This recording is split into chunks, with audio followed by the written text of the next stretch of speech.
Nunca é fácil falar sobre um tema que traz tanta emoção, tanto de um lado quanto do outro. Falar de Israel e Palestina é algo muito complexo, é algo que você deve se aprofundar, não só por esse vídeo, procurar outras fontes, não no YouTube, não no Instagram, porque tratar sobre temas muito sensíveis como esse, o alcance fica muito rebaixado, as plataformas rebaixam o alcance, os grandes meios de comunicação têm interesses para falar sobre esses temas, então eu recomendo vocês dois sites. A CONIB, para você entender melhor sobre a Confederação Israelita Brasileira do Brasil, a CONIB, e a FEPAL, que é a Federação Árabe e Palestina do Brasil. Esses dois sites vão te dar informações tanto para um lado quanto para o outro, para você entender.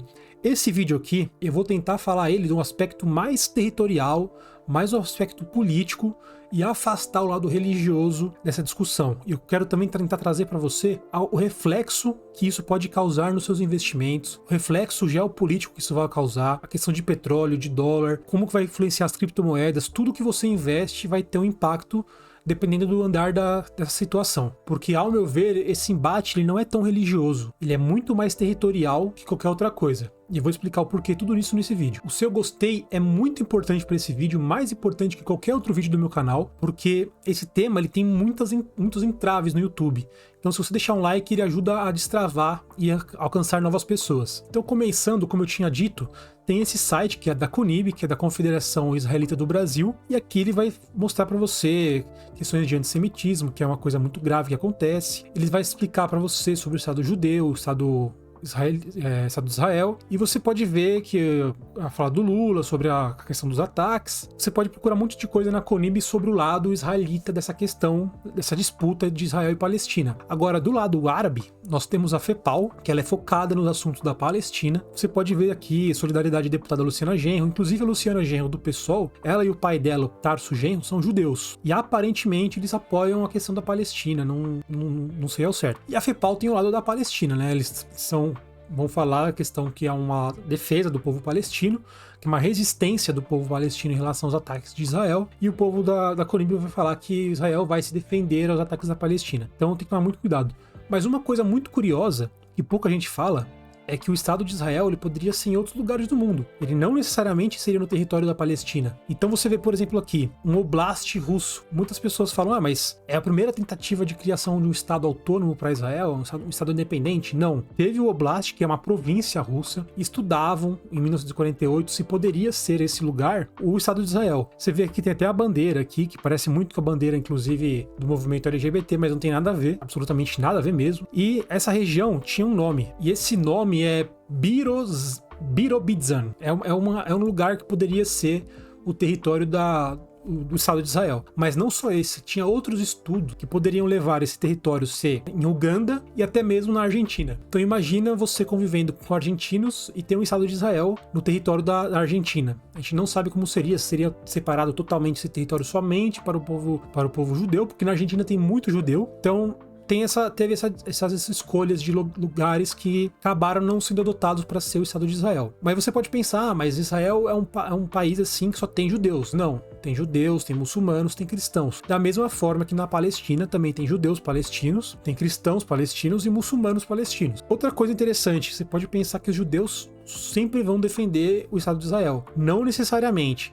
Tem outros tipos de judeus que defendem a Palestina. Como a gente pode ver aqui no Google, tem esses grupos. Judeus pela Palestina, judeus que são contra o Estado de Israel, por incrível que pareça. Então você vê que é uma coisa assim bem nebulosa. Eu não consegui encontrar versão de árabes palestinos que defendem o Estado de Israel, porque isso aqui como eles já tinham um território deles, a luta deles hoje é para que tenham reconhecimento do Estado da Palestina. E agora na questão mundial, a gente vê que os Estados Unidos, por exemplo, eles nunca vão deixar de apoiar Israel. E o presidente Obama, ele já tentou, ele disse na campanha dele em 2012, 2013, ele fala assim, a gente vai criar um Estado da Palestina. Da mesma maneira que ele falou que ia acabar com o embargo cubano, ele falou que ia criar um Estado da Palestina e nenhuma das duas coisas aconteceu. E isso gera muito problema pro pessoal da Palestina, de Israel, como também gera para os cubanos, que sofrem um embargo econômico, isso aí bloqueia muitas transações comerciais com Cuba, faz o país ficar cada vez mais pobre. E com a questão da Palestina, o que acontece é o seguinte, eles sofrem ataques diretamente, eles sofrem preconceito diretamente. Então é um país que sofre muito, é um povo que sofre muito.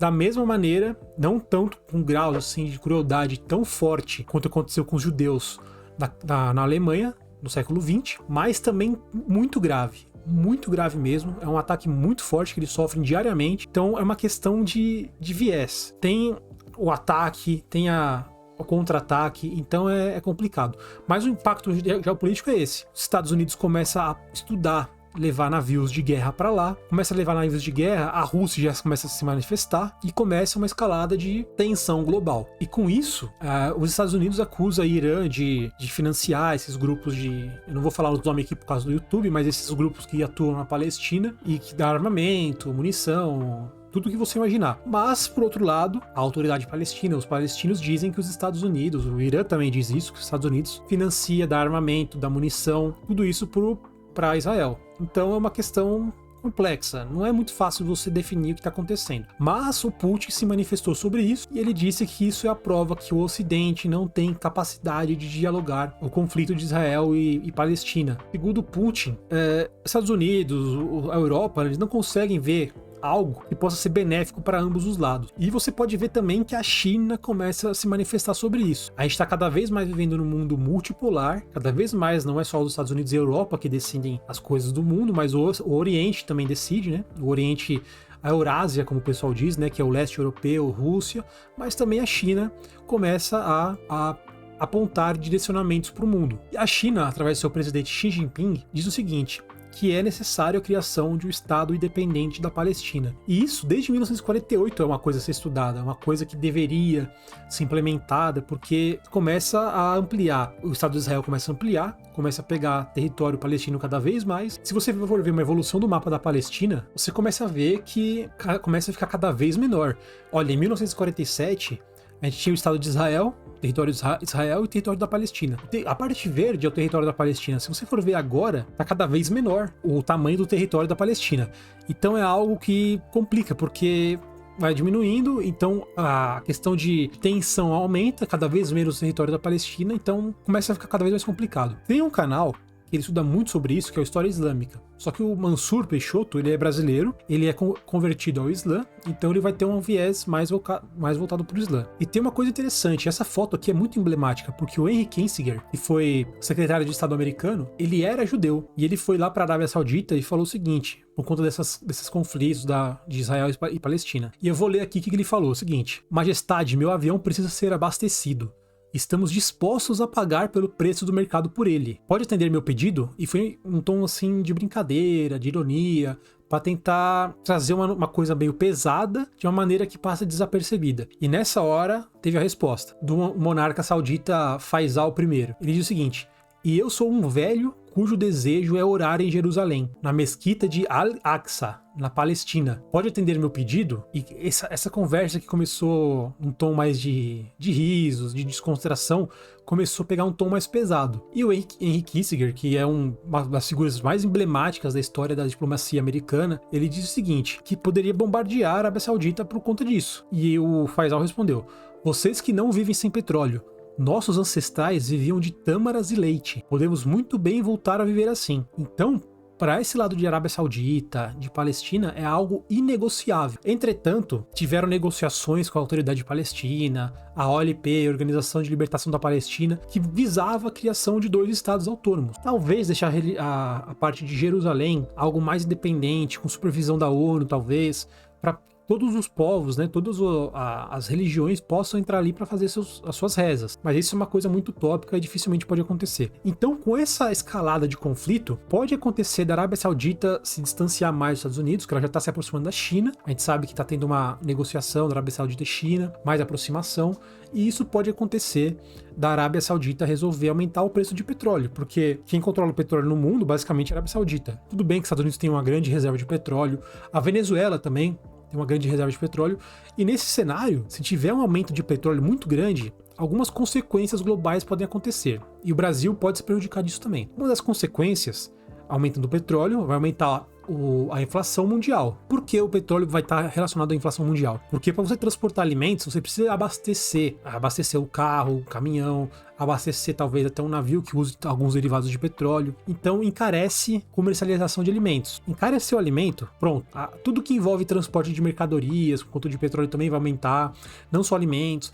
Então você começa a aumentar também o custo de vida das pessoas, porque os aluguéis no mundo inteiro vão ser reajustados com a inflação. Então o custo de moradia aumenta ainda mais, o custo de vida das pessoas aumenta ainda mais e começa a ficar cada vez mais complicado você simplesmente viver. E isso é complicado porque no mundo que você coloca sempre o capital acima do social, acima do ser humano, acima da sobrevivência do ser humano, você começa a causar mais desigualdades. E aí o mundo vai ficando cada vez mais um lado de vida confortável e o outro lado de uma vida de miséria absoluta. Até a própria segurança alimentar fica em jogo, a própria segurança de ter um teto para você se proteger fica em jogo numa situação dessa. Aumenta a população de rua, então é um desastre assim total. Então se você for ver, o Bitcoin tá... Por exemplo, um investimento que a gente gosta aqui no canal é que o Bitcoin está aqui em 27.300, né, dólares por enquanto. Pode ser que tenha uma queda, mas por enquanto está muito cedo para a gente ver. A gente tem que ver como que vai ter esse conflito. Pode aumentar, pode diminuir. Então a gente vai ter que ver com calma como que isso vai relacionar às criptos. E por que eu falo das criptos? Porque criptomoeda, o SP500, são os primeiros a receber o impacto dessas coisas mundiais. Porque o Bitcoin, Ethereum, todas as criptomoedas e o próprio SP500 são onde as pessoas começam a aportar quando a economia está mais sossegada no mundo, quando o mundo está mais tranquilo, porque são uns investimentos assim um pouquinho mais arriscados. Os SP500 nem tanto, mas por que tão mais arriscado? Porque geralmente a carteira de uma pessoa, aqui no Brasil, por exemplo, a maioria é renda fixa, outros nem tem renda variável, mas a maioria coloca em renda fixa, uma parte em renda variável, uma parte em cripto. Isso no mundo inteiro deve ser similar. Nos Estados Unidos, não. Geralmente as pessoas investem mais na renda variável do que os bonds, né, que são os títulos de tesouro, etc. E tendo esse aumento de petróleo, pode causar uma inflação nos Estados Unidos e para controlar a inflação aumenta os juros, e aí a fuga de capital vai totalmente para os Estados Unidos para controlar os investimentos. As pessoas querem investir onde tem menos risco, então vão nos treasuries americanos. E aí que entra a importância do Brasil se aproximar cada vez mais dos BRICS, porque essa união do Brasil com China, essa união desses países como o Brasil, Rússia, Índia, China, a África do Sul, tem estudos que talvez englobe a Arábia Saudita, tem estudos de englobar talvez a própria Argentina, a própria Venezuela, Colômbia. O Brasil quer que mais países sul-americanos ou latino-americanos como um todo participem dos BRICS, se juntem aos BRICS. E outros países querem mais que a Arábia Saudita, até o próprio Irã participe. Então é necessário que os BRICS comecem a ter mais desenvolvimento de relações entre eles, o próprio banco dos BRICS, abandonar cada vez mais o dólar, porque você negociar com moedas dos BRICS, vamos supor, Brasil e China negociam em yuan e em reais. Isso é bom porque você começa a proteger um pouco a sua moeda para não ter muita desvalorização. Outra coisa que tem que ter mais no Brasil, para a gente não sofrer tanto com essas variações do dólar, o mundo inteiro sofre, mas para você diversificar um pouco mais os investimentos, as relações bilaterais, o Brasil tem que se aproximar mais da China, mais da Rússia, mais dos BRICS como um todo. Até para você começar a ter produto que não seja tão atrelados ao dólar, conseguir comprar produtos, a China poder